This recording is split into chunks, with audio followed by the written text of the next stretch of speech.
Bueno, hola, buenas tardes nuevamente a todos los que vayan entrando.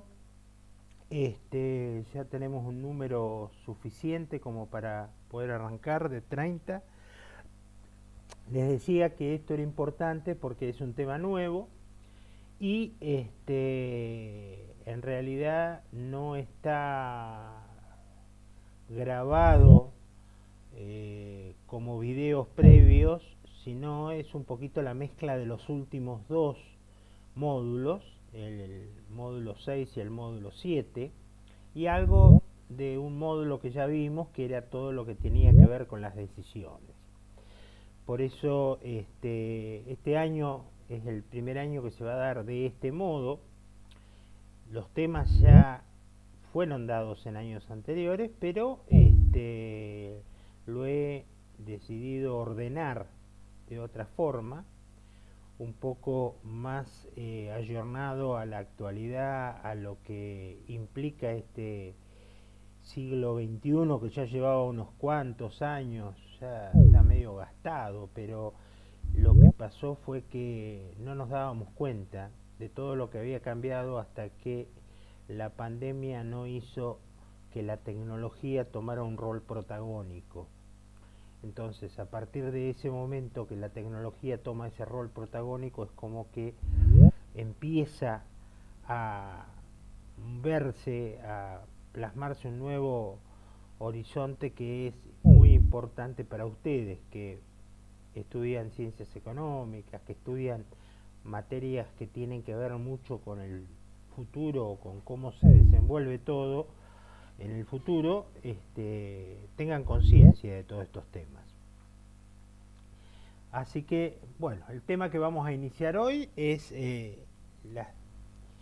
poco las decisiones en el siglo XXI, que combina decisiones, que es el módulo que ya vimos anteriormente, herramientas para la toma de decisiones, que es el módulo 6, que nos va a comprender a partir de ahora, y un poco todo lo que estaría en el módulo 7, que es la economía del siglo XXI. Este tema va a entrar en el próximo parcial, que está el día 29, me parece, de octubre, si mal no recuerdo, y como para que tengan buen material y buen soporte y buen apoyo, les he dado ya una bibliografía, la única prácticamente en lo que implica este tema en particular, que he conseguido el libro directamente y lo he podido tener en PDF, con la licencia correspondiente para que lo puedan tener en el aula virtual, poder bajarlo, leer los capítulos que corresponda y tenerlo para poder analizar todo lo que ustedes quieran y verlo, que conseguir los libros hoy día en modo virtual no todos están de esta forma. Bueno, vamos a iniciar esta clase. Vamos a comenzar por analizar un poco ese entorno de las decisiones de las cuales hablábamos. ¿Se acuerdan que cuando hablamos de decisiones hablábamos que había un entorno de las decisiones? Y claro, ahí lo hacíamos en un modo formal y académico de todos los entornos tradicionales. Pero también hay otros entornos que tenemos que ver, que son los nuevos entornos, los que nos brinda la nueva economía del siglo XXI, la nueva economía 4.0, la cantidad de datos e información que hoy tenemos y que hace que todas las cuestiones sean distintas, el impacto que tienen las distintas tecnologías y la inteligencia artificial en todo este tema, y que vamos a tener actividades o labores o trabajos totalmente renovados hacia adelante en el futuro. Por un lado, hablamos de la nueva economía. ¿Qué sería eso de la nueva economía? Y bueno, la nueva economía es que esta economía que está viniendo está basada fundamentalmente en la información y el conocimiento. Después ya en la próxima unidad y un poco más adelante vamos a ver otros elementos de la nueva economía, o qué es esto de información y conocimiento, por qué 4.0, aunque no es difícil deducirlo, porque ustedes saben que hubo una primera revolución industrial, una segunda, una tercera, y actualmente estamos transcurriendo la cuarta revolución industrial. ¿Sí? La primera, ¿cuál era? A ver, hacemos un poquito de memoria, porque esto ustedes lo tienen que conocer muy bien y al dedillo. Hacemos un poquito de memoria. ¿Cuál es la primera revolución industrial? O identifíquenla con algo. ¿Cuál sería? La primera. La de las maquinarias, cuando se introdujo el trabajo eh, Sí, no manual, sino mecanizado, digamos. claro. La primera que Llegó tenía que ver con qué trabajo. Con el trabajo manual, pasar a un trabajo mecanizado, y lo que los identifica, que todos están muy identificados con eso, que eran los telares. Todos estaban identificados con el tema de los telares, que empezaron a hacer máquinas, y claro, de estar tejiendo o estar haciendo todo en forma muy manual, pasaron a que la tela se hacía en cantidad. Bueno, ese fue el primer gran paso de la industria 1.0, digamos. El segundo, ¿cuál fue la segunda revolución industrial? Estudian ciencias económicas, chicos. ¿Cuál fue la segunda revolución industrial? El segundo paso, estudiaron historia de la administración. Les doy alguna ayuda. Elton Mayo estuvo en esa época. ¿Cuál fue la segunda revolución industrial? Esto lo tienen que saber bien, porque es lo que hay. Cuando alguien viene y le pregunta, che, ¿por qué todo 4.0, 4.0? ¿Cuál fue los tres primeros? Primero, acuérdense de las máquinas tejer, que eran automáticas. La segunda, ¿cuál fue? ¿Qué hizo Elton el del Mayo? proceso de industrialización. La industrialización, pero en forma automática. Henry Ford fue uno de los principales expositores, porque hicieron que las máquinas, las cosas se hicieran en serie, no se hacía un auto por vez, se iban armando todos los autos en una línea de producción, la línea de producción, el estudio de movimiento, todo lo que hizo Mayo y la señora, todo ese tema tuvo que ver con la revolución industrial 2.0. La 3.0, ¿cuál es? Vamos, mientras tomo el mate me la dicen, vamos, 3.0. Es reciente, esa de hace poco. La científica tecnológica. ¿Y cuál es? Científica tecnológica. ¿De La qué aparición de tecnología? Porque la, tecnología estamos ahora. claro, de la primer computadora. Claro, las primeras computadoras y los robots. Eso fue lo que marca la 3.0, los robots. Y la actual es la inteligencia artificial. Ya saltamos de los robots a que esos robots empiecen a pensar cero. Eso es la 4.0.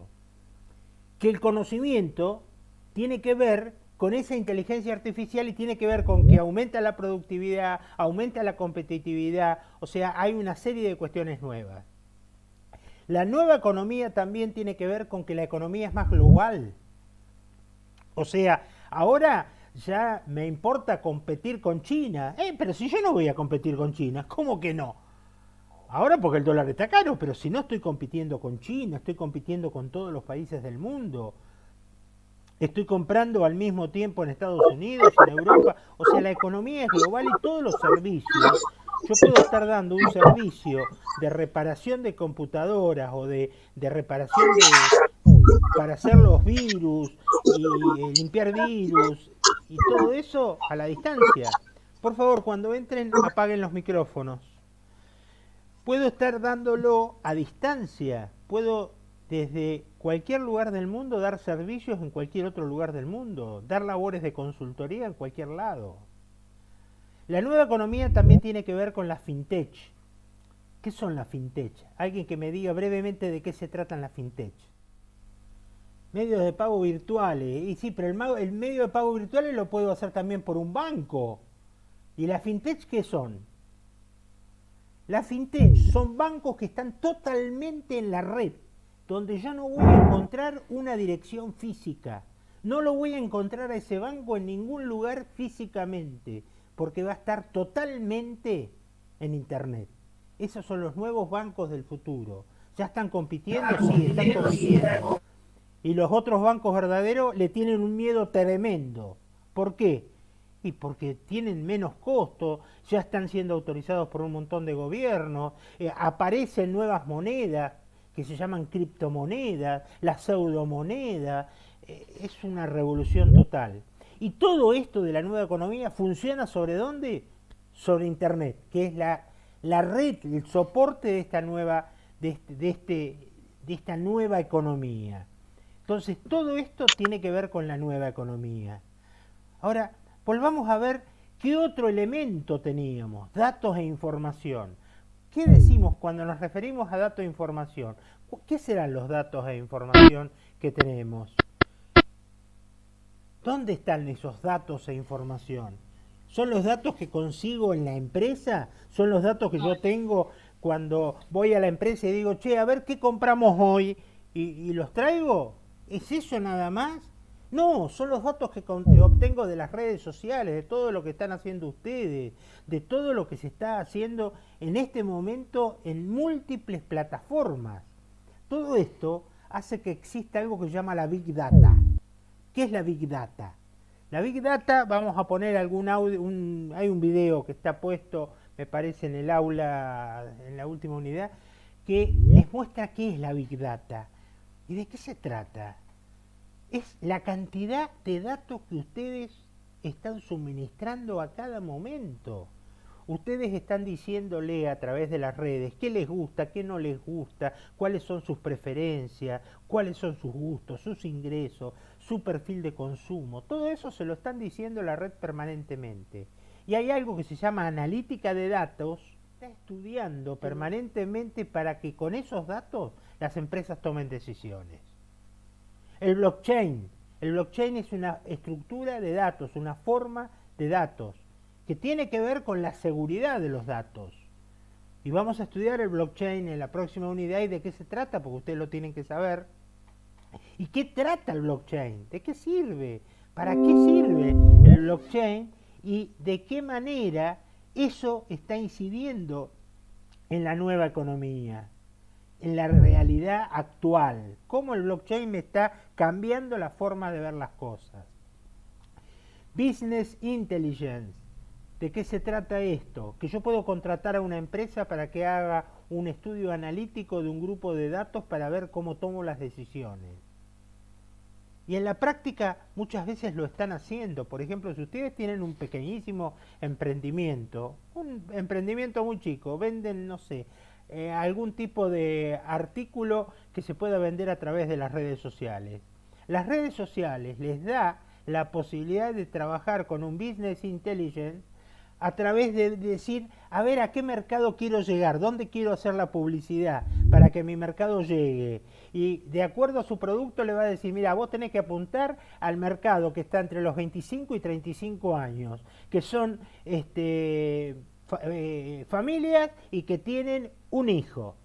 Y ustedes pueden dirigirse a ese mercado solamente eligiendo el perfil en Facebook y haciendo publicidad para que la publicidad les aparezca nada más que a esas personas.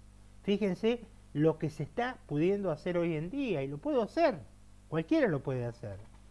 Aparte, todo lo que es dato e información hoy me sirve para tomar decisiones en forma permanente. Yo hoy conozco a mi cliente más que nunca, yo puedo saber qué le gusta, qué no le gustó de mí, qué opinó, qué no opinó. Si puso muchos me gusta, muchos no me gusta. También tenemos que saber qué es el KIC o conozca a su cliente, qué es el usuario. Bueno, todo eso lo vamos a saber, pero en este momento es como que es la parte que nosotros tenemos como entorno. Como ese entorno también el impacto que tienen las nuevas tecnologías. ¿En qué consiste ese impacto de las nuevas tecnologías? Fundamentalmente todo va a circular a través de Internet, alrededor de Internet. Por un lado que todo lo que tiene que ver con tecnología lo puedo ver a través de la red. Pero no solamente eso, sino que a través de la red voy a tener también otras cosas, como es el Internet de las cosas. ¿Saben qué es el Internet de las cosas? ¿Y me pueden dar algún ejemplo? En el último módulo está, pero yo quiero saber si tienen un conocimiento previo. ¿Me pueden dar un ejemplo de un Internet de las cosas? Algo que tenga Internet de las cosas. Lavarropa con wifi puede ser. Bueno, un lavarropa con wifi, pero también puedo tener zapatillas con Internet de las cosas. Entonces yo podría llegar a saber cuántos kilómetros están corriendo las personas que compraron mis zapatillas. Con el lavarropa voy a poder saber cada cuánto están usando el lavarropa, porque no seamos ilusos. El wifi está para que yo lo use, el dueño del lavarropa, pero también va a tener algún tipo de acceso el fabricante, y va a decir, la gente que me compró lavarropa lo está usando término medio 2 días a la semana, y normalmente el día que lo usa es el sábado, y lo usa más los sábados y después cualquier otro día, y lo usa a tal hora, y trabaja con tal... O sea, voy a tener un conocimiento de todas las cuestiones.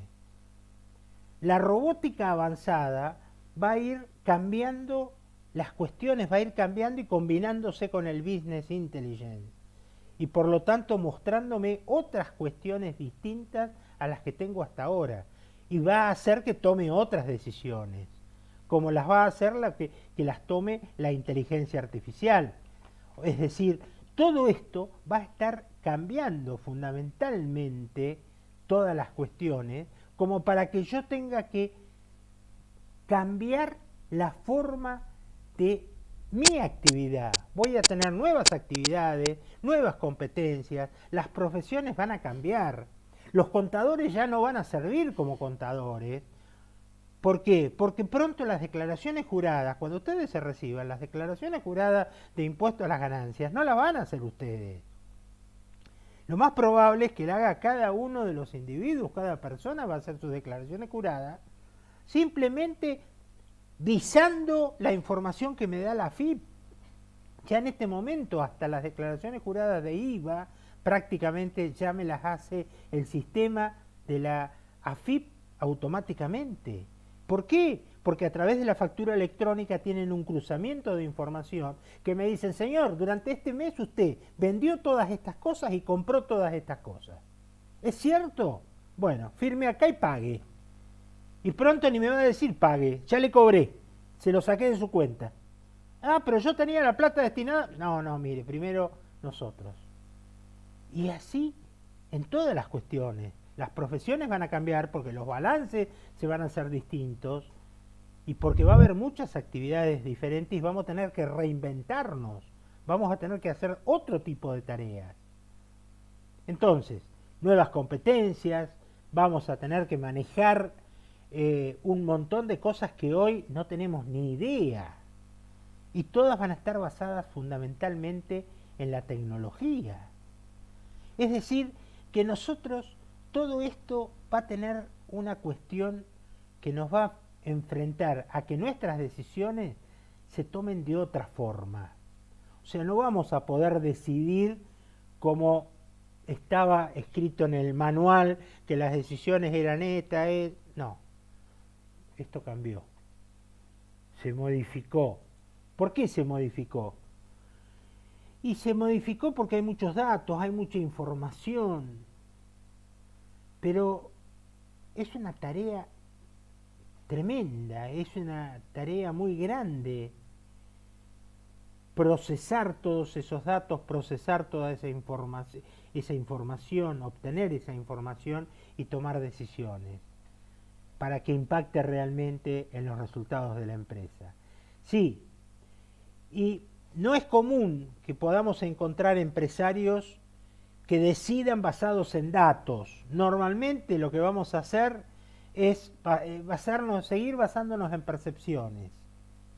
O sea, día a día la gente está empezando a tomar conciencia que los datos son cada vez más fundamentales. Y esto es lo que nosotros tenemos que tomar conciencia antes que nadie, antes que nuestros clientes, y convencerlos que los datos es lo que vale y es lo que va a dominar el mundo y es lo que nosotros tenemos que usar para la toma de decisiones en el futuro. Cuando nosotros estamos realizando una decisión, si recuerdan lo que vimos no hace tanto tiempo, hace un par de meses atrás, decíamos que era decidir. ¿Se acuerdan? Habíamos hablado de qué era decidir, lo recordamos brevemente. ¿Qué era decidir? Decidir era tomar un curso de acción, elegir un curso de acción entre varios que cumplan con la concreción de un objetivo. Y para el administrador decíamos que esta era la mayor de las responsabilidades, que las decisiones eran cada vez más complejas, que eran críticas, que era importante, porque todo cambiaba permanentemente. Pero tenemos una cuestión, que los cursos de acciones están cambiando y los objetivos están cambiando en forma constante. ¿Por qué están cambiando en forma constante? Porque los datos que están a nuestro alrededor están cambiando, están modificándose, y estos cambios hacen que tengamos que variar en el medio de una decisión cómo la estamos tomando, cuál es el objetivo que vamos a cumplir. Una buena administración toma decisiones que están basadas en todos los procesos de la organización, ¿sí? Las decisiones están basadas en la totalidad de los procesos de la decisión. El proceso de venta, el proceso de fabricación, el proceso de compras, todos los procesos de la organización tienen decisiones que tomar, algunas más automáticas, otras menos automáticas. Ahora, todos esos procesos son, digamos, medianamente tecnológicos hoy. Hoy todos los procesos los estamos realizando con algún tipo de tecnología, ¿o no? Y todos esos procesos que estamos realizando con algún tipo de tecnología, ¿con qué tipo de tecnología los estamos realizando? ¿Qué es lo que estamos usando y que ustedes lo aplicaron anteriormente? ¿Cuál era el tipo de tecnología con la que estaban manejándose y que anteriormente lo estaban usando? ¿Qué hacían? Los procesos esos tecnológicos de cada uno de los sectores, ¿con qué hacían? ¿Con qué manejaban la producción? ¿Con qué manejaban las ventas? ¿Con qué manejaban? Con sistemas de información. O sea, los software de gestión, más toda la tecnología que teníamos, más la gente que la manejábamos, más los datos, nos proveían un sistema de información que nos servía para que tomáramos decisiones. Fíjense cómo se engancha todo eso que estuvimos viendo con toda la nueva realidad que nos va a tocar vivir. En este contexto debemos estar tomando decisiones en forma casi permanente, ¿sí? Y esas decisiones las vamos a tomar también en caso de incertidumbre, riesgo, certeza, conflicto, que no les pregunto de qué se trata porque quiero suponer que les quedó claro.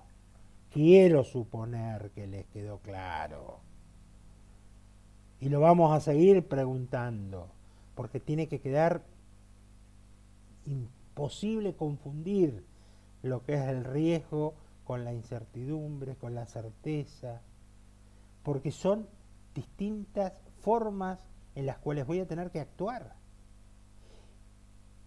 Siempre en base a datos, pero los datos que recibimos actualmente no importan de la fuente porque están viniendo de múltiples fuentes. Tendremos que ver qué hacemos con ellos, de cómo los convertimos, para qué los vamos a usar, cómo manejar todos esos datos. Y todo eso lo hacemos con sistemas de información. Lo hacemos con herramientas en realidad. Herramientas que nos sirven para la toma de decisiones. Sistemas de información que tienen diferentes tipos de objetivos, diferentes formas de trabajarse, pero en todos los casos son herramientas que sirven para la toma de decisiones. La decisión tradicional que yo tenía era una decisión que tenía que ver con la experiencia, que tenía que ver con la intuición, que tenía que ver con todo aquello que acumulaba el conocimiento de una persona. Por otro lado estaba la decisión que tenía que ver con lo racional, que la estuvimos estudiando, la estuvimos viendo, que tiene que ver con esa racionalidad del hombre, esa racionalidad que empezaba en el ten coraje, usa la razón, y que tenía mucho de metodología científica, pero también mucho de cómo tenía esa información debidamente calificada, cómo clasificaba todo eso y utilizaba distintas metodologías. Toda esa diferente forma en que yo tenía para realizar esa tarea tiene que ver con si voy a manejar datos o si voy a manejar cualidades. Por eso está el análisis cualitativo en las herramientas y un análisis cuantitativo. Claro, el análisis cualitativo tiene que ver más con la intuición, tiene que ver más con la percepción, tiene que ver con todo aquello que me parece a mí, donde yo le doy un valor y es muy subjetivo. Los números, inapelables, son cuando ustedes sacaron 67 en el parcial, sacaron 67 y no, se aprueba con 70. 67. Y pero casi, no, pero sacaron 67. 67 no es 70. Tengo que ver, a ver qué hago. Pero los números son números. En cambio, el análisis de tipo cualitativo puede tener algún tipo de variación. ¿Qué tiene que ver lo cualitativo? Está basado más en el juicio personal, en la experiencia, en una habilidad para decidir, en ser un poco el Messi de las decisiones, mientras que el análisis cuantitativo está basado solamente en aspectos numéricos. Y los números son números, claro, pero si ustedes estudiaron administración, ¿se acuerdan de Simon? Simon hace más o menos 60 y pico de años decía que dentro de la administración establecía los modelos matemáticos. Y él también decía en su racionalidad limitada que un modelo matemático no tiene por qué ser exacto. Solo tiene que aproximarme lo suficiente como para darme mejores resultados de lo que me daría no tenerlo. O sea, con que mejore los resultados, debería estar conforme. Entonces, los análisis de tipo cuantitativo me pueden ayudar en este proceso racional cuando me aproximan a una solución. Y por eso veíamos este esquema, ¿se acuerdan? Este esquema está traído de una de las diapositivas que habíamos visto cuando vimos el tema de decisión. Los problemas, que después del problema teníamos por un lado soluciones, por el otro lado teníamos criterios, que había un perfil de cuáles eran nuestros criterios, nuestra subjetividad medida por ahí de alguna manera para poder elegir. Ahí hacíamos una evaluación en ese proceso, predicción, selección, decisión, implantación y ejecución. Bueno, no vamos a cambiarlo mucho, vamos a hacerlo simplemente un poco más ordenado y vamos a establecer un modelo de decisión que tiene que ver con algo que vamos a ver ahora. En este proceso, el modelo de decisión va a tener la estructuración del problema, donde hago el análisis y relevamiento de información, nada cambia, y establecer un modelo matemático. Claro, acá aparece el término modelo matemático. El modelo matemático tiene que ver con todo lo que sería establecer algo que representa la realidad sin serla y sobre lo cual voy a trabajar. Eso es un modelo. Modelo matemático sobre el cual yo pueda determinar cuáles son las variables, cuáles son los parámetros, cuáles son las distintas relaciones que hay entre ellas. Para eso estudiamos todos los sistemas, ¿se acuerdan? Para eso vimos todos los sistemas, para poder establecer los modelos matemáticos. Sobre ese modelo matemático o un modelo cualquiera, sobre ese modelo podemos generar hipótesis. Una hipótesis es algo que nosotros esperamos que se cumpla. Y tratar de validarla, ver si se cumple. La validación, si es cierta, entonces el modelo funciona. Y lo que podemos hacer es implementarlo en la realidad y ver cómo funciona en la realidad. Eso sería cómo yo las decisiones a partir de modelos de un problema, estructuro en el modelo, hago un análisis de cuál sería la hipótesis que me da solución al problema, la valido, la implemento y listo, listo el pollo. Se solucionó. Claro, pero ¿qué me faltaría? Y me faltaría determinar cuál sería el modelo. Y además que yo acá, cuando hago el modelo, esto ustedes ya lo vieron bien, parámetros, las variables que podían ser exógenas, endógenas, el tema de no controlable, controlable, las relaciones que había entre las variables, todas esas cuestiones que estuvimos viendo. Lo de hipótesis es tratar de ver cuáles son los supuestos con los cuales voy a trabajar. O sea, cómo se movería una solución a ese problema dentro de mi modelo. Y con qué limitaciones voy a contar o qué restricciones pueden existir. Puede haber una restricción técnica, una restricción económica, una restricción financiera, montones. Bueno, una vez que ya está construido, veo si funciona. ¿Funciona? ¿Anda? ¿Lo valido? Bueno, si tiene una validación, al menos técnica y operacional, voy a poder implementarlo en la realidad para poder realizar luego un seguimiento y control en la realidad, para ver si me solucionó el problema, porque yo lo que quiero ver es si me solucionó el problema que estaba arriba del todo. ¿Sí? Yo necesito simplemente una herramienta o un método que permita tomar las mejores decisiones de acuerdo a los recursos disponibles. Y siempre que cumpla con los objetivos con los cuales no debo perder de vista.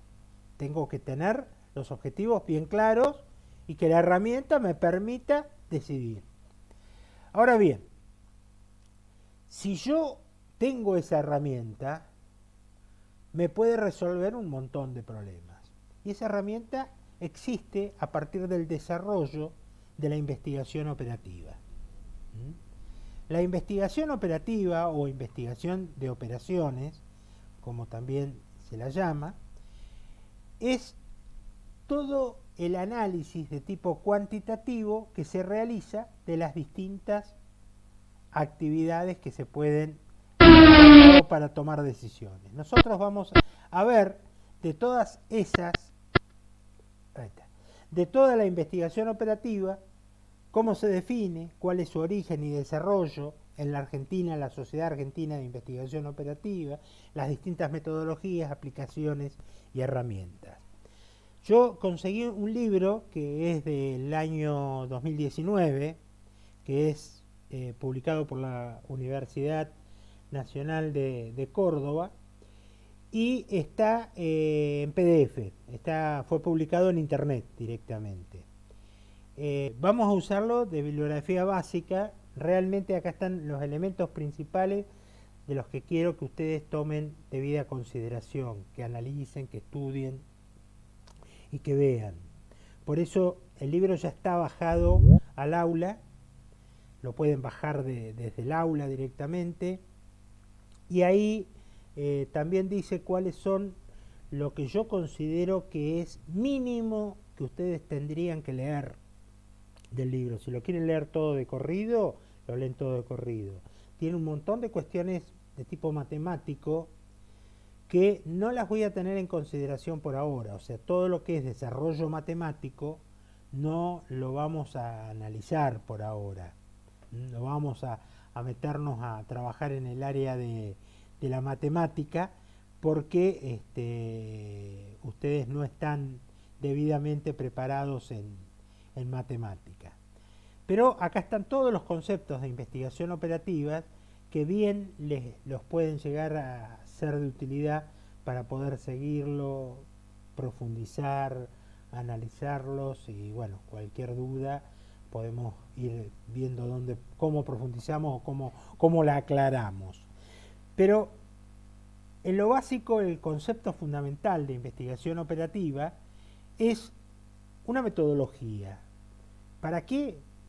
Para estudiar problemas donde la decisión, donde la naturaleza del problema es compleja, los sistemas son complejos y debemos tomar decisiones sobre esos problemas.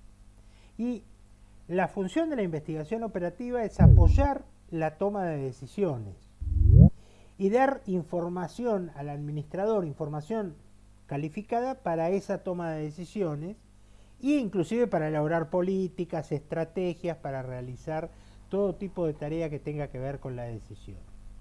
Una definición del concepto de investigación operativa es la aplicación del método científico a problemas relacionados con organizaciones o sistemas para producir soluciones racionales que sirvan a los objetivos de toda la organización. Pongámonos de acuerdo, necesito que ustedes sepan qué es la investigación operativa, es uno de los contenidos mínimos de la materia y en el pasado muchas veces se permitía que a lo mejor no sabiendo exactamente investigación operativa se apruebe un final. Yo creo que está mal porque investigación operativa es uno de los contenidos fundamentales de las ciencias económicas. Cualquier contador licenciado en administración o que haya pasado por una facultad de ciencias económicas hasta determinado nivel de la carrera tiene que conocer qué es la investigación operativa y para qué sirve y qué antecedentes tiene. Bueno, un poco de historia, que hay muy poco, hay 3 hojitas en el libro nada más y que se las recomiendo. Plantea que la historia de la investigación operativa proviene de hace muchísimos años, del siglo XVIII, aunque el gran auge de la investigación operativa fue en Gran Bretaña y en la Segunda Guerra Mundial. Comenzaron a trabajar con equipos interdisciplinarios, en los cuales esos equipos interdisciplinarios trataban de determinar problemas que tenían que ver con las acciones bélicas, cómo usar mejor los radares, cómo evitar los bombardeos, el tema estratégico de las minas, a qué profundidad tenía que estallar una bomba de profundidad para volar un submarino alemán. Esos fueron los primeros problemas que se plantearon y se dice, o sea, es un poco el antecedente de la investigación operativa que ayudó a Gran Bretaña y a los aliados a ganar la Segunda Guerra Mundial. Fundamentalmente colaboró mucho en la batalla del aire, que Gran Bretaña terminó ganándole a la Luftwaffe alemana. Cuando Estados Unidos vio que Gran Bretaña tenía gran éxito con la investigación operativa, empezó a imitar esta estrategia y bueno, en el 47 ya dominaban la investigación operativa los estadounidenses y en la recuperación de la economía de posguerra tuvo un auge tremendo todo lo que tenía que ver con la investigación operativa, la planificación de actividades, el renacimiento de la nueva economía, las nuevas fábricas, entre otras cosas, por ejemplo, el método Simplex, el cual vamos a ver, que data de 1947, de un matemático que fue Dantzig, que lo desarrolló, y una serie de cuestiones que tienen que ver con toda esa evolución que se produce en la economía de posguerra, tiene que ver con esto, con el uso del método científico para dar criterios y resolución en la toma de decisiones de sistemas hombre-máquina. ¿Qué son los sistemas hombre-máquina?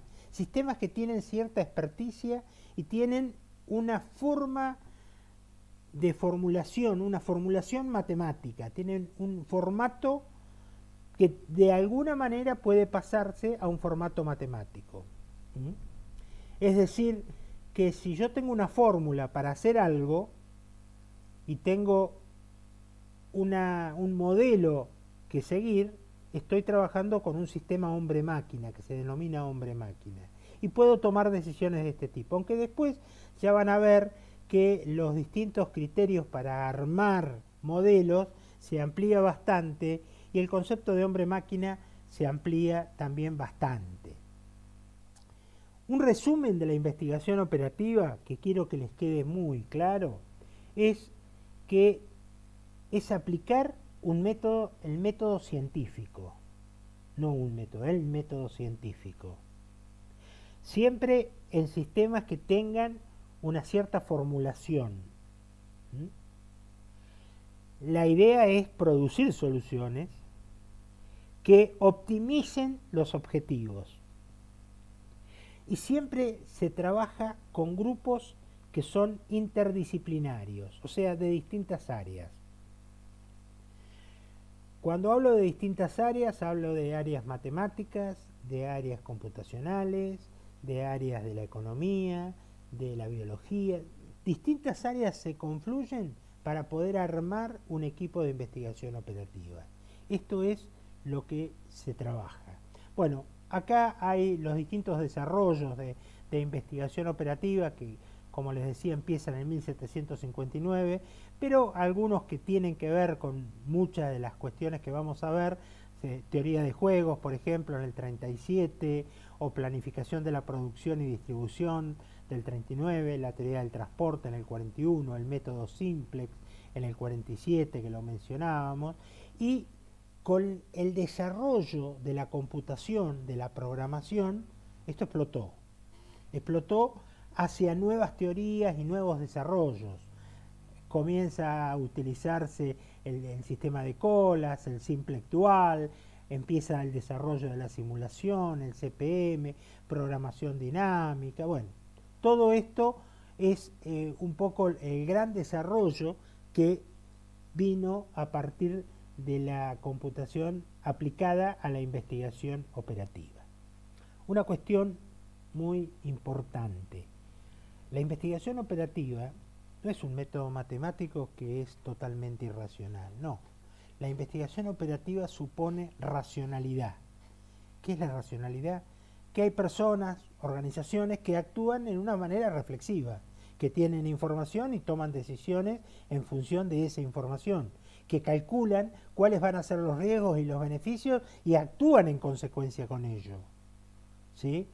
Y esa persona va a tratar de maximizar su utilidad o minimizar los costos, llegado el caso, y va a trabajar con expectativas y con recursos que son limitados. Por eso es una formulación matemática sujeta a un montón de cuestiones. Ese sujeto a un montón de cuestiones es lo que vamos a tratar de ver en un modelo matemático. El modelo matemático, ¿qué es? Es una representación abstracta de la realidad. ¿Cómo es esa realidad? Bueno, la simplificamos muchas veces a través de símbolos, de las relaciones o las expresiones matemáticas. O me van a decir que no es una simplificación, por ejemplo, cuando simplifican la curva de la demanda y dicen que depende nada más que de los precios. Es una simplificación, porque en realidad depende de una cantidad impresionante de variables. Lo que pasa es que los economistas dicen, no, pero consideramos ceteris paribus, o sea que todo lo demás permanece constante. Bueno, ese sería un modelo matemático en lo que es la microeconomía. De la misma forma que la economía hace sus modelos micro y macro matemáticos, nosotros vamos a armar nuestros modelos matemáticos dentro de las organizaciones, dentro de los problemas sobre los cuales hay que decidir. ¿Sí? ¿Está claro hasta acá? Cuando nosotros armamos un modelo matemático, y de acuerdo a lo que ya habíamos visto hace un tiempo atrás de los distintos sistemas y cuando hablábamos de cómo se componía ese sistema, decíamos que había variables, había parámetros. ¿Se acuerdan las variables parámetros, las variables operadoras, las variables en sí? También vamos a tener restricciones y vamos a tener un objetivo. ¿Mm? Si queremos ver qué es cada una de estas, decimos, bueno, a ver, ¿cuáles serían las variables con las que vamos a trabajar? Bueno, las variables van a ser las que ya ustedes conocieron. Para dar un ejemplo, le digo, bueno, las exógenas, endógenas, las controlables y no controlables, que la mayoría dice, y si son exógenas son no controlables, son endógenas son controlables, pero nosotros sabíamos que no es tan así, no es tan una cosa equivale al otro. Y que además hay un montón de otras formas de clasificar esas variables. También definimos lo que era un parámetro. Y el parámetro era, la variable parámetro era un valor conocido que decíamos, bueno, el parámetro es el valor con el cual comparamos para decir que estamos en un estándar, que es lo que comparamos para decir que nos estamos saliendo de ese estándar y que tenemos que aplicar ciertas modificaciones, cuando tenemos que modificar algo. Bueno. Y es también un poco el tema de las variables que nosotros conozcamos o no conozcamos, lo que nos hace que pueda ser determinística o probabilística. Ah, el diablo, ahí me mató. ¿Por qué una variable puede ser de tipo determinística o probabilística? ¿Cuál sería una variable determinística que esta no la vimos a lo mejor? ¿O la vimos y se nos pasó? ¿Cuál sería una variable determinística y cuál sería una variable probabilística? Y yo les digo, sí lo vimos, pero lo vimos en algún otro lugar, a lo mejor. Y yo quiero que asocien eso que vimos en algún otro lugar dentro de lo que podrían ser variables determinísticas o probabilísticas. ¿Cuáles podrían ser? Las determinísticas serían las controlables. Frío. Oh. Está tibio por ahí, pero no. ¿Qué es algo determinístico? Que permite determinar, que sea determinante. Determinante. Más que permite determinar, determinante, yo diría. Determinante. ¿Y qué sería determinante? Cuando algo es cierto. Claro, certero. ¡Ahí está! ¡Bravo! Esa es la palabra. Certero. Cuando algo es cierto, es eso. ¿Y cuál sería probabilístico? Te lo digo con la palabra. Probabilístico. Sí, que no tenemos certeza que sea probable. No tenemos, es probable. Es probable. Tenemos una probabilidad de ocurrencia. Ojo que no es poco. Tenemos una probabilidad de ocurrencia. ¿Sí? O sea, una variable determinística es la variable que es segura. Una variable probabilística es la que no es segura porque hay una probabilidad de ocurrencia. Que llueva mañana es una probabilidad. No sé cuál será la probabilidad, pero hay una probabilidad que llueva. En cambio, que en este momento hay sol, es algo determinístico, porque estoy mirando por la ventana y hay sol. O sea, cuando es totalmente cierto, es determinístico. Cuando hay probabilidad de ocurrencia, es probabilístico. Bueno, esto es importante cuando yo estoy analizando variables y parámetros, porque tiene que ver con algunas otras cuestiones que yo voy a plantear en el modelo matemático. ¿Y las restricciones? ¿Qué serían las restricciones? limitaciones tecnológicas, económicas u otras del sistema.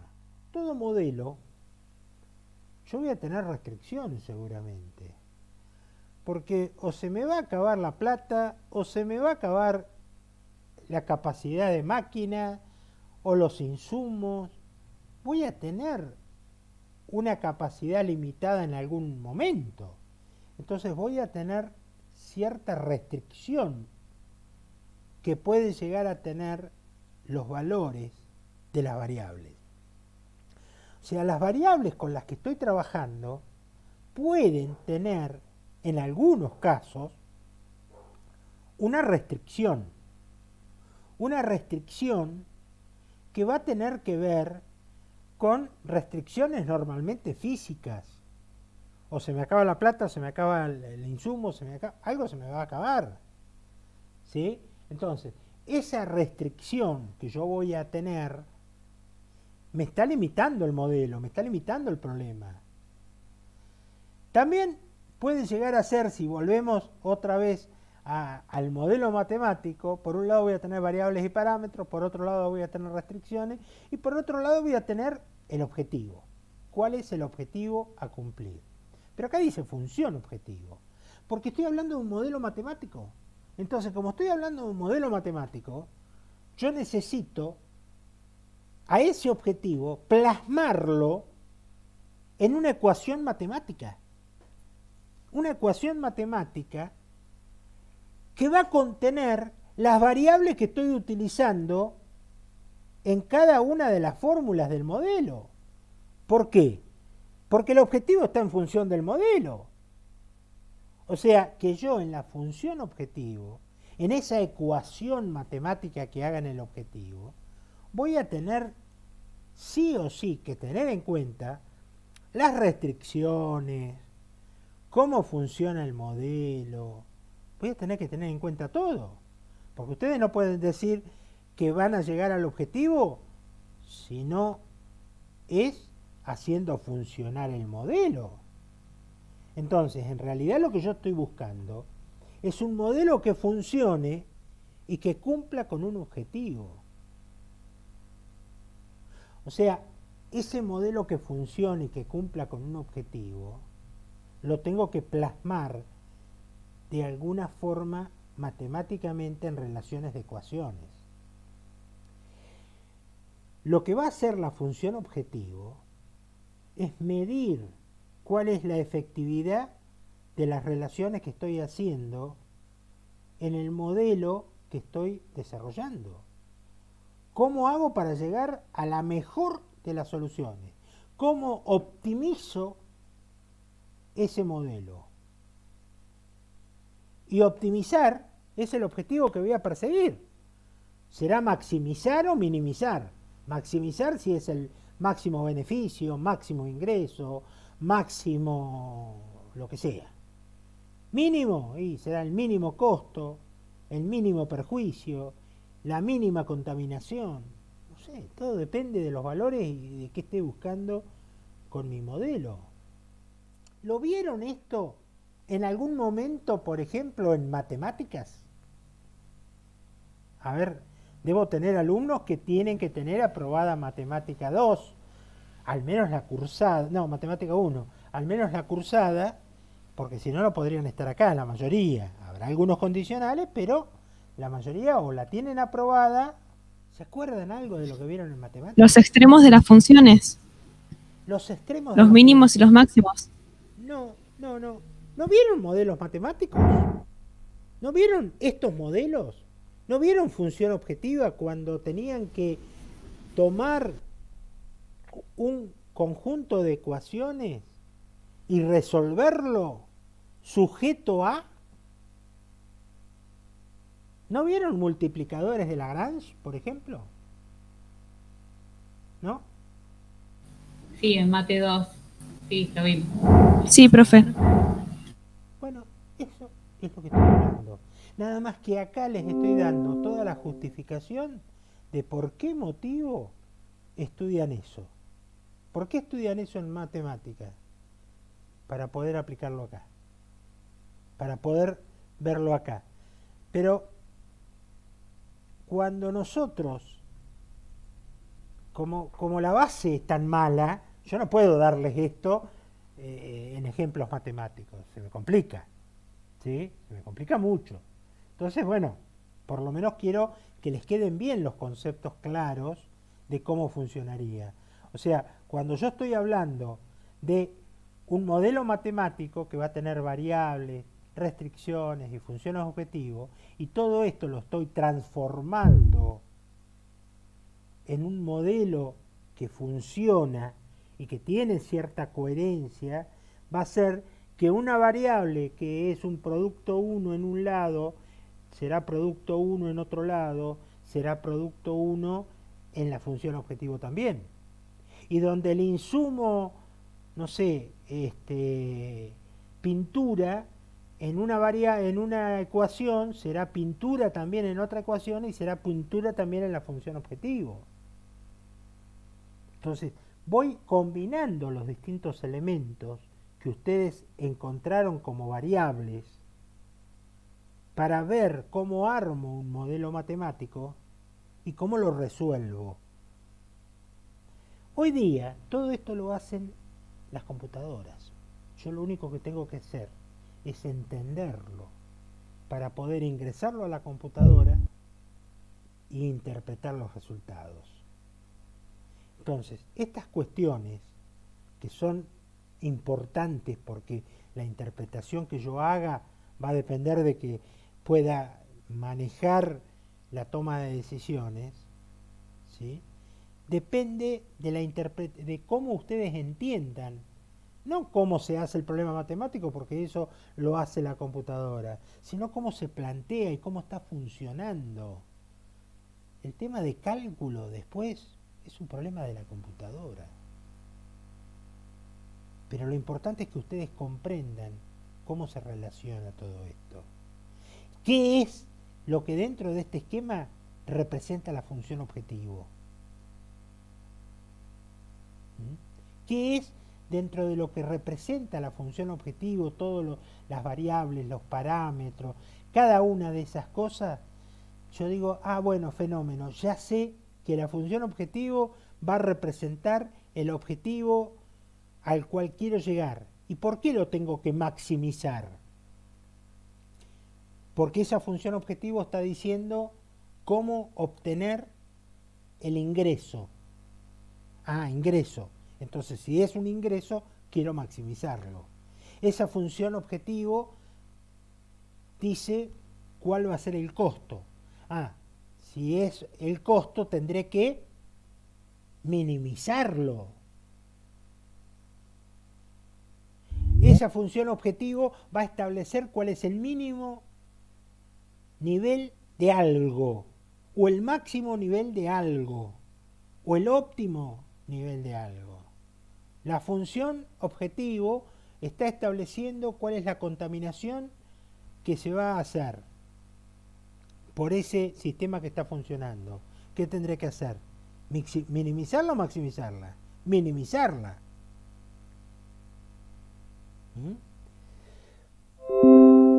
Los distintos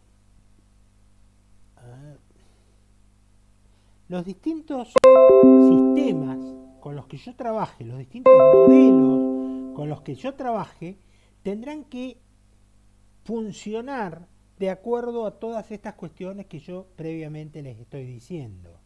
Si yo, por ejemplo, estoy trabajando con lo que sería modelos, los modelos los puedo armar de acuerdo al objetivo que quiero cumplir o a los datos que tengo.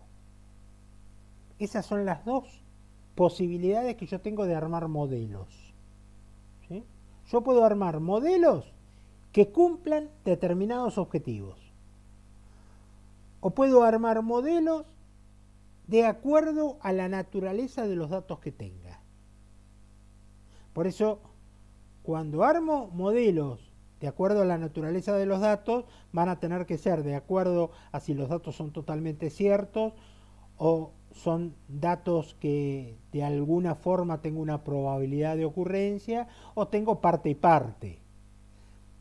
Y los que tienen que ver con objetivos tendrán que ver con optimización, un objetivo que voy a optimizar, o un objetivo que es más bien descriptivo.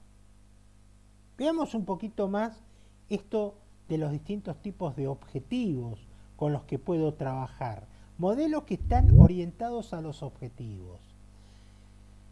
Los modelos que están orientados al objetivo del problema tienen que ver con modelos que son de optimización, es decir, que yo voy a optimizar algo, sea maximizar, minimizar un costo, un tiempo, una distancia, algo, o modelos que tienen que ver con describir sucesos, qué es lo que va a pasar.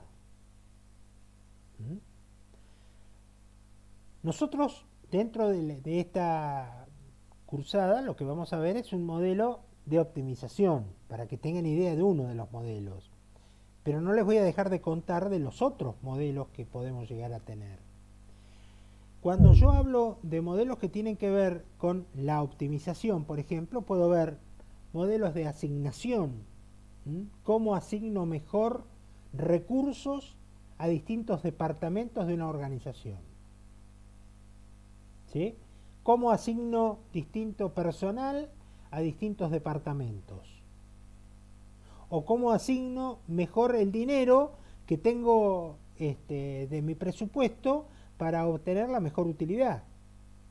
O cómo asignar un presupuesto que tengo de publicidad para obtener el mejor resultado y llegar a mayor cantidad de gente.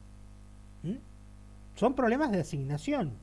Vamos a suponer que me dicen, señor, usted tiene 1 millón de pesos para gastar en publicidad. Y de acuerdo a eso, gástelo en lo que quiera. Bueno, con la televisión llega con tal canal a tanta gente, con tal canal a tanta gente por minuto.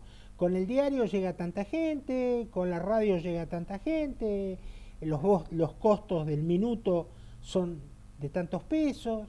Entonces yo junto todos esos elementos y veo cuánta plata asigno a cada uno de esos recursos, de esos diferentes posibilidades. También puedo trabajar con mezclas, o sea, cómo se mezcla mejor un determinado tipo de producto con otro para realizar las combinaciones, las mejores combinaciones que existan en el mercado. ¿Y cuál me va a producir mejor beneficio? O problemas de optimizar la secuenciación. ¿En qué orden tengo que hacer una determinada tarea? ¿Sí? Por ejemplo, tengo un proyecto con un montón de tareas que tienen órdenes indistintos, pero hay una secuenciación que es la mejor, que es la óptima, que produce los mejores resultados. Bueno, el sistema lo voy a armar, el modelo, y de acuerdo a eso me va a generar el mejor resultado que optimice el resultado. O cómo logro las mejores rutas aéreas, o un visitador médico que tiene que ir a visitar a tantas personas en Río Gallegos, tantas personas en Caleta Olivia, tantos en Comodoro, tanto en Trelew, tantos en distintos lugares, y tiene tal frecuencia aérea y tal costo de pasaje y tal costo de alojamiento. Bueno, a ver, ¿qué ruta es la más conveniente para lograr que pueda llegar a trabajar logrando un óptimo al menor costo posible? ¿O cuál es la política de inventarios? ¿De qué manera yo tengo que comprar para cumplir con todos los inventarios? Es decir, no quedarme sin mercadería, no trabajar con un sobreinventario que implicaría mayor cantidad de seguro, mayor cantidad de costo financiero, y a su vez no quedarme debiéndole mercadería a ningún cliente. O sea, son distintas posibilidades que yo debería manejar y ver cuál es la óptima. Por otro lado, los descriptivos son los que describen algo. Por ejemplo, yo puedo tener un suceso como es una cola que se me produzca en un supermercado o en un banco. A ver, ¿cuál sería la mejor forma de distribuir cajeros en distintos horarios para evitar las colas? O ese es un problema simple. ¿Cuál sería la mejor forma de evitar que se me caigan demasiados aviones en un aeropuerto porque se quedan sin combustible antes de aterrizar? Que para eso se utiliza el de espera en filas o colas. ¿Se imaginan? Que en el aeropuerto le diga, no, no puede aterrizar porque están aterrizando otros aviones. Acá porque aterrizan tres vuelos por día, pero imagínense el aeropuerto Kennedy, que a lo mejor aterrizan 1000 vuelos por día o 500 y que tiene distintas pistas. Tengo que tener una coordinación perfecta, porque uno que diga, me quedé sin combustible y no puedo aterrizar, y bueno, estrellate lejos que no. O puedo estar describiendo cuándo tengo que reemplazar un equipo antes que se rompa. Puedo estar describiendo cuándo tengo que realizar una compra de los repuestos o del mantenimiento antes de que se produzca un parate en la producción. O realizar la planificación de proyectos, a ver cómo un proyecto se puede llegar a optimizar y cómo se puede llegar a controlar. O planificación de ventas o descripción de ventas futuras. Quiero saber cómo se va a mover el mercado de acuerdo a los parámetros que yo estoy viendo. O sea, como ven, hay muchísimas cuestiones que tienen que ver con este objetivo de optimizar o describir. El de optimización siempre tiene que ver con lo de máximos y mínimos. Y los de descriptivo es más orientado a ordenar, planificar, reemplazar. ¿Sí? Ahora, bien, ¿qué pasa con los determinísticos? ¿Qué sucede cuando yo... ¿Hoy se cortó? ¿Qué pasa con los modelos que están apuntando a los datos? La naturaleza de los datos me determina cómo va a ser el modelo. Y bueno, los que son determinísticos son los que tienen los datos conocidos. Yo sé cuál va a ser el comportamiento de cada uno de los distintos tipos de datos. En cambio, los que son estocásticos son los que están hablando de datos que tienen probabilidad de ocurrencia.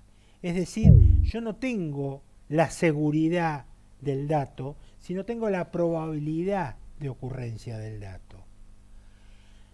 Y normalmente totalmente estocásticos puede no haber, pero sí hay modelos mixtos que contemplan alguna de las formas de determinístico con estocástico. Y en el estocástico, bueno, quienes lean un poquito más en profundo el libro van a encontrar el estocástico. ¿Con qué tiene que ver? Que ustedes también han estudiado en otra materia y que me llevaría a poder profundizar en esta si la tuvieran un poco clara. A ver, ¿qué modelos han estudiado en otras materias y que tienen que ver con los modelos estocásticos? ¿Estadística? Estadística. En estadística, ¿qué vieron? ¿No vieron la normal? ¿No vieron Poisson? ¿Vieron la distribución normal? Bueno, los modelos estocásticos tienen que ver Sí, profe. con asociar cómo se van a comportar los datos que yo estoy ingresando con esas distribuciones que ya están establecidas. Entonces, las estadísticas me van a marcar cuál es el tipo de distribución. Y yo, a través del modelo estocástico, voy a hacer una aplicación de eso. Y como consecuencia, se va a resolver el problema. Entonces voy a encontrar una resolución a partir de eso. ¿Sí?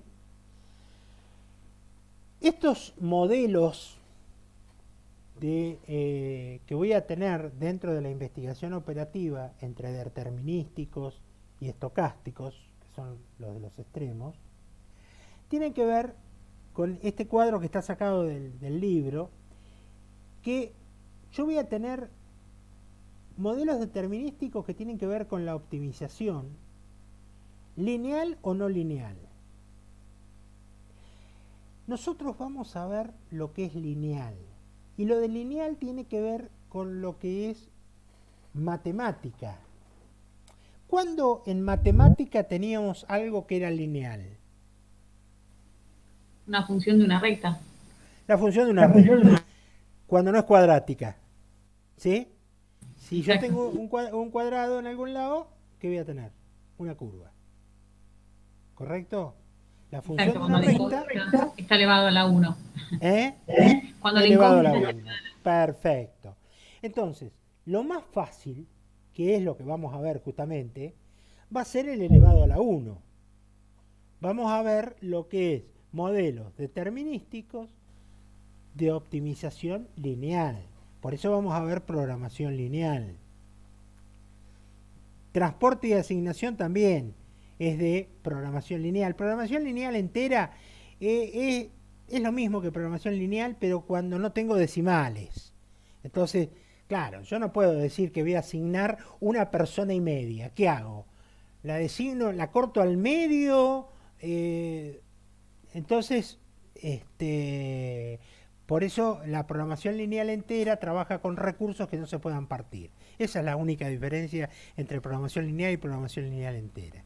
Flujo en redes es algo que ustedes ya han visto también, porque ustedes vieron los PERT, vieron todo lo que tiene que ver con calendarización, creo. Y la programación multiobjetivo tiene que ver también con calendarización con objetivos múltiples a través de proyectos, que no sé si llegaron a ver eso. Pero en sí, esto es lo que nosotros podemos ver con nuestra matemática limitada y entender, a pesar de que no lo vemos matemáticamente, porque no los voy a poner a resolver matemáticamente, porque si no, no la prueba nadie. Pero quiero que lo entiendan para qué por lo menos sirve la matemática y de qué manera todo eso que estudiaron en matemáticas les tendría que servir para, si ustedes lo interpretan, poder resolverlo con un sistema, un software, y poder interpretarlo y aplicarlo en la resolución de problemas. ¿Mm? La optimización no lineal tiene que ver con cuestiones que, si bien son determinísticas, la formulación matemática es más compleja. Y en el caso de los mixtos y de los estocásticos, ya intervienen otros modelos que tienen que ver con modelos estadísticos y otro tipo de cosas que se nos haría más difícil aún la resolución. ¿Sí? Nosotros vamos a trabajar acá, en esta primer línea de trabajo de programación lineal. Nada más, como para que tengan una idea de cuál es la finalidad y la función. Ahora, viendo todo esto y lo complejo, y ustedes me preguntarían, ¿y esto lo usa alguien? Yo les diría que sí. Todas las empresas que tienen producción, las empresas petroleras, si ustedes entran a trabajar en algún tipo de organización de mediano tamaño para arriba, utiliza este tipo de modelos. Y en realidad esto tendría que simplificarse a tal punto que lo puedan utilizar en organizaciones más pequeñas, porque ya está disponible. Lo único que falta es que haya gente capacitada para que lo haga. Gente capacitada para que lo haga. Lamentablemente, la gente que debiera hacerlo serían los profesionales en ciencias económicas. Y yo les digo, ¿quién los hace normalmente en empresas pequeñas? Algún programador que al estudiar un poquito más de análisis matemático, o algún ingeniero venido a las ciencias económicas.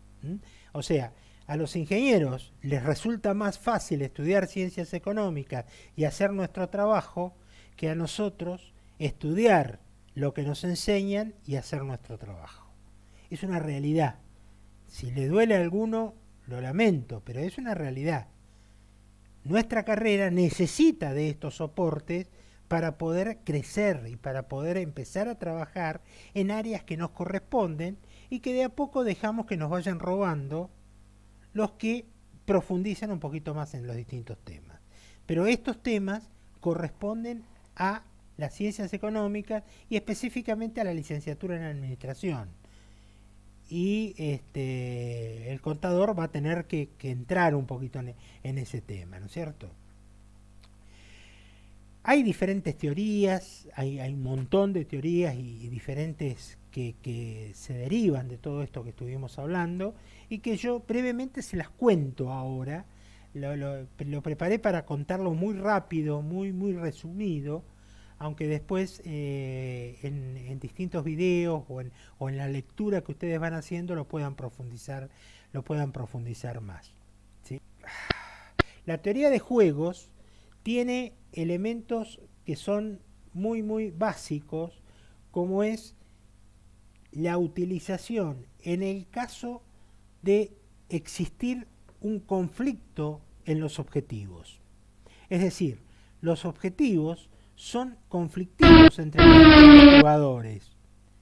Están todos jugando en simultáneo, los jugadores son los distintos administradores que toman decisiones, las reglas son las reglas del mercado, que son conocidas por todos, ¿sí?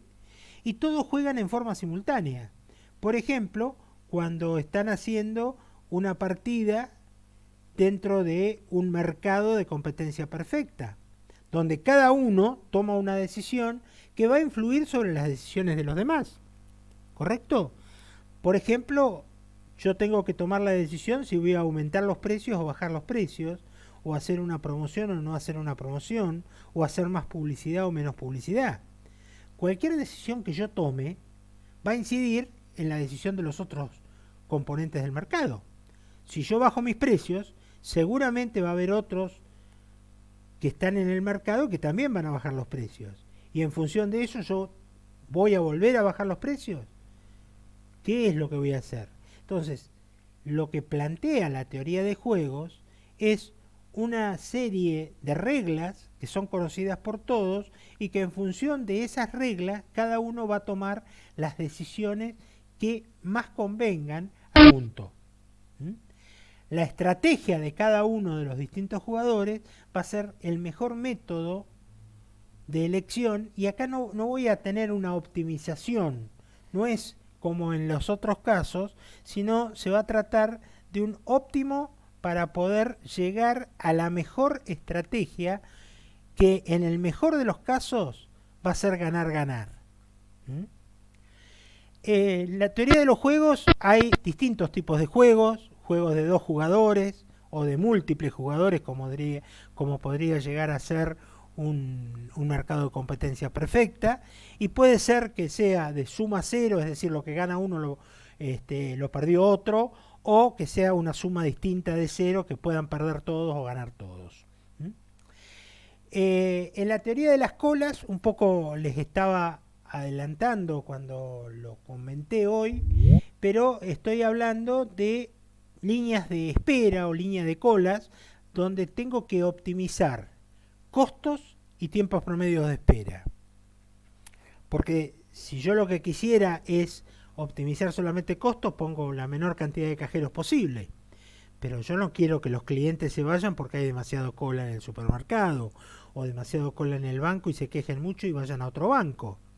Entonces es un modelo matemático que busca el equilibrio entre estos elementos, que por un lado es el costo de tener más cantidad de cajeros abiertos o más cantidad de cajeros disponibles, cajeros automáticos, por ejemplo, disponibles en una ciudad, o de estaciones de servicio, o se puede utilizar para múltiples actividades, ¿sí?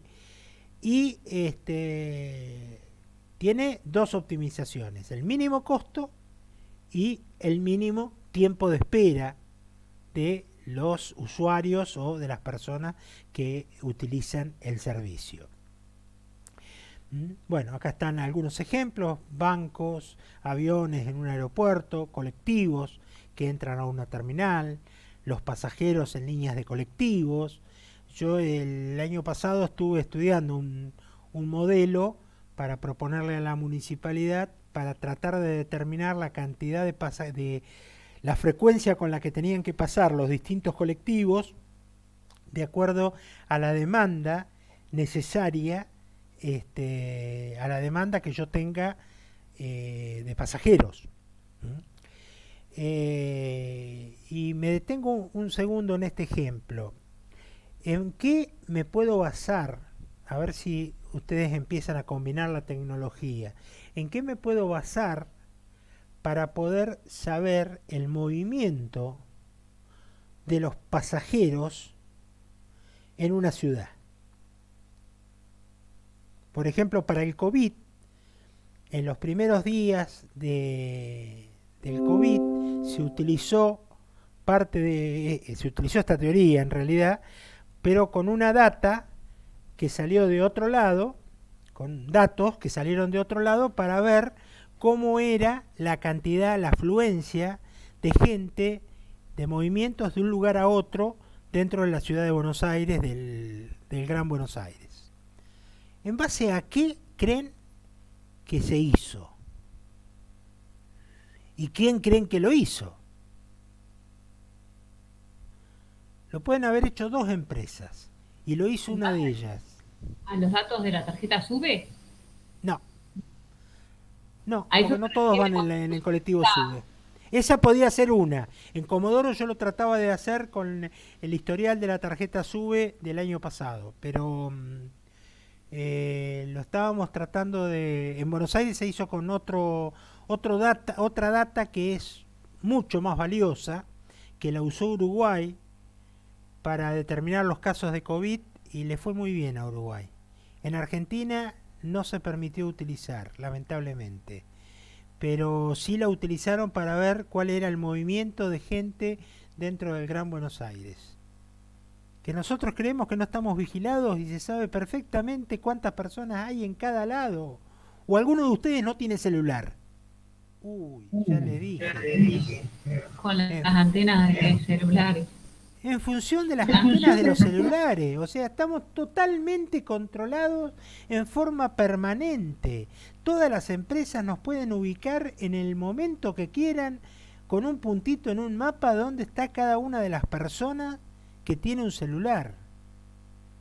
¿Sí? Entonces, la empresa, ahora me viene la confusión, no me acuerdo si fue Claro o Movistar, hizo todo un estudio de cuál es el movimiento pre-COVID para poder pasarle al gobierno cómo se movía, cómo era la afluencia de gente, en qué horarios había mayor cantidad de gente y todo eso, en los subtes, en todos los lugares, y poder hacer un chequeo y poder determinar. Y el gobierno de Uruguay lo que hizo es un programa que chequeaba cada una de las personas que se encontraban y yo tenía que informar si yo tenía COVID. Cuando yo informaba si yo había tenido COVID, vamos a poner, yo tengo COVID, entonces le informaba inmediatamente a todas las personas que habían estado a menos de 1 metro de mi celular en las últimas 48 horas que una persona con la cual habían estado en contacto tenía COVID, para que se empiecen a cuidar. ¿Sí? Ese fue un software que utilizó Paraguay, también lo usó, Uruguay lo usó, en Argentina lo trataron de usar, Chile creo que lo implementó, pero no sé cómo le fue, lo trataron de usar, pero enseguida saltaron algunos a decir que no, porque era controlar mucho a dónde estaban las personas, que cómo yo iba a permitir que sepan dónde estoy. Bueno, determinar problemas de transporte, que yo le decía cómo determinar un plan de transporte de una mercadería a varios destinos, o cómo distribuye, imagínense, a ver, cómo distribuye Garbarino o Frávega o cualquiera de estas grandes tiendas su mercadería dentro del país. O sea, no es que Frávega pide a Buenos Aires que le manden a la sucursal de Comodoro tantos televisores. Hay depósitos que están distribuidos en todo el país y que arman un modelo de transporte. Entonces, de acuerdo a eso, hay camiones que están transportando, normalmente hay una empresa muy conocida que está transportando, que creo que transporta para la mayoría de los grandes, y hace toda la logística. Y a lo mejor va, lleva, deja mercaderías en Neuquén, carga mercaderías en Neuquén, las deja en Trelew, carga mercaderías en Trelew, las trae a Comodoro Rivadavia, o sea, va armando toda una logística con las distintas mercaderías, ¿no es cierto? Eso se hace a través de programación lineal. ¿Mm? ¿Ven? Bueno, acá está Garbarino, optimizar sus entregas, sucursales en distintos lugares, las demandas de stock, el costo de fletes, el costo de no tener, el costo de tener, cuánto me cuesta tener, todo eso son las distintas variables que maneja un problema de transporte. YPF en la distribución de combustible. En un tiempo YPF tenía un sistema tan malo de distribución de combustible, o andaba tan mal el sistema que tenía de distribución de combustible, que a lo mejor cargaban un camión en Playa de Tanques acá, y la mitad del camión había que entregarlo en kilómetro 3 y la otra mitad había que llevarlo a Caleta Olivia y la otra parte y otro pedazo llevarlo a Las Heras. O sea, eso es una mala política de distribución, porque yo lo que tengo que tener es optimizar el costo de la entrega. ¿Mm? Para los problemas de inventario o políticas de inventario es ver cuáles son los óptimos a tener en cada uno de los stock y la frecuencia con la que voy a hacer los pedidos para tratar de tener el costo mínimo de pedido, el costo mínimo de almacenamiento, disminuir el costo de no poseer. ¿Cuál es el costo de no poseer? El costo de no poseer una mercadería, ¿cuál es? Perder la venta, que estoy perdiendo de vender. ¿Mm? El costo de no poseer es estar teniendo pérdida de ventas. Bueno, esos son los distintos tipos de problemas que puedo llegar a tener con los inventarios y que se combinan con los otros que estábamos hablando antes de la distribución. ¿Mm? Son todos sistemas de investigación operativa, o sea, problemas de investigación operativa que se resuelven con software de investigación operativa. Bueno, problemas de asignación, asignar recursos escasos para lograr la mejor asignación, sea por ejemplo de personal calificado o un presupuesto financiero o para evaluar inversiones o el ejemplo que les daba hoy de publicidad. ¿Mm? Son algunos de esos que yo es lo que he estado lo que estaba proponiendo de trabajar. ¿Mm? Bueno, y dentro de los problemas de producción, que con esto vamos a finalizar por hoy porque veo que ya es bastante tarde, dentro de los problemas de producción, los modelos de producción, tenemos todo lo que son modelos de, por ejemplo, la industria manufacturera, donde tengo que fabricar un determinado producto, donde tengo a lo mejor o bien una mezcla de productos determinado, o bien tengo una fórmula para producir con determinada cantidad de insumo, o tengo precios diferentes de los recursos a los cuales pagar. Bueno, todo eso hace que este tipo de problemas sean muy habituales en las líneas de producción, en la fábrica, en una tornería, en una fábrica de cualquier tipo de producto. Una panadería, ya que siempre doy el ejemplo de las panaderías, en cualquier tipo de línea de producción es muy común y por eso es el ejemplo con el cual vamos a trabajar, ¿sí? En lo que nosotros vamos a hacer va a consistir en armar una formulación para un modelo tipo factoría de una fabricación, ¿sí? Programación lineal. Es decir, vamos a armar un modelo de programación lineal, donde es aplicable a lo que podría llegar a ser una fábrica. ¿Mm?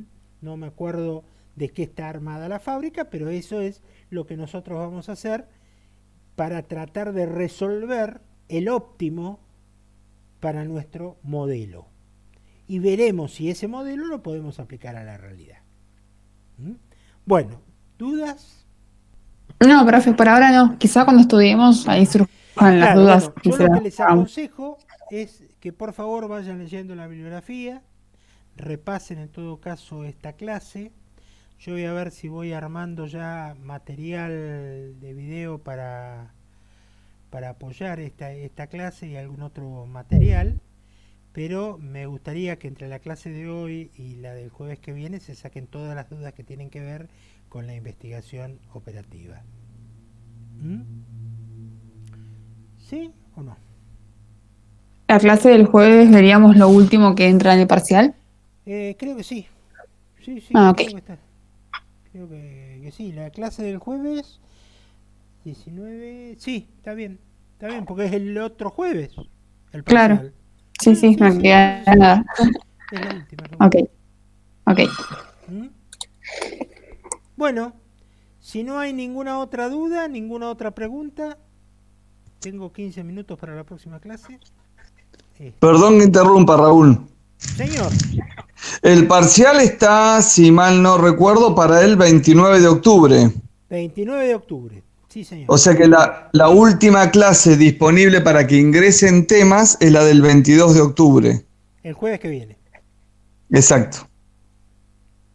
Exacto. Así que ahí estamos bien, con eso estamos bien. No, no, no, sí, yo tenía previsto independientemente. Mira, no me di cuenta, pero cae justo. Perfecto, entonces. Fríamente calculado, jóvenes. Profe, ¿y la modalidad sería la misma que el primero o no lo saben todavía?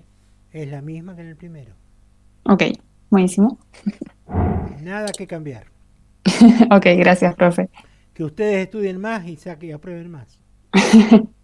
Que estudiemos mucho. Nada más entonces. Hasta la próxima. Muchas gracias.